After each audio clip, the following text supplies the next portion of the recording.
In this video we will see how to use CZIP X to create an encrypted archive and upload it to IPFS, interplanetary file system, and make it available to the whole distributed and decentralized network, along with an attestation of the existence of the archive in a given moment in time. First of all, we must make sure that the IPFS desktop client is installed and running.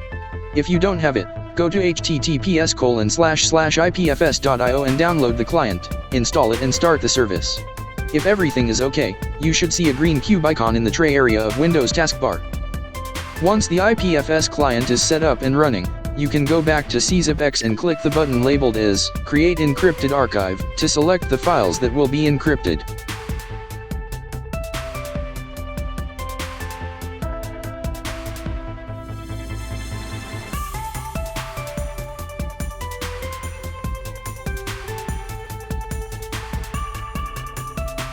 You must create the archive in the usual way. First, write a good passphrase.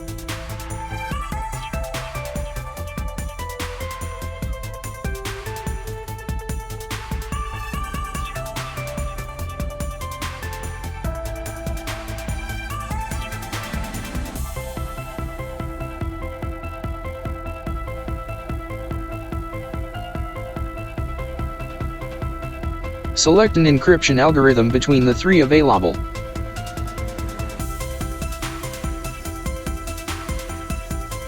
Optionally, you could customize the archive by choosing to create a self-locking or a self-erasing archive, or by adding your name and email address.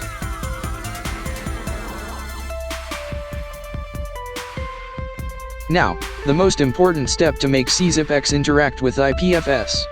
You should see an option called Add Archive to IPFS. Check its box and click the Start button.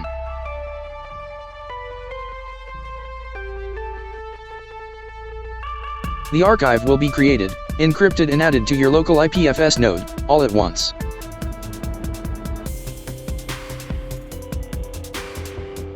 At the end of the task, you will get to a confirmation dialog, which will show two links. The first one can download the archive from the IPFS distributed network, while the second one points to the attestation of existence stored along with the archive.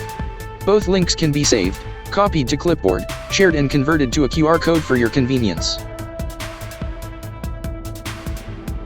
Remember, until your archive and attestation of existence are not downloaded by other IPFS nodes, they are available to others only while you keep your node running and connected.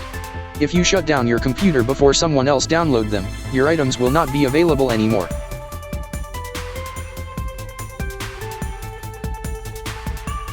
Thanks for watching.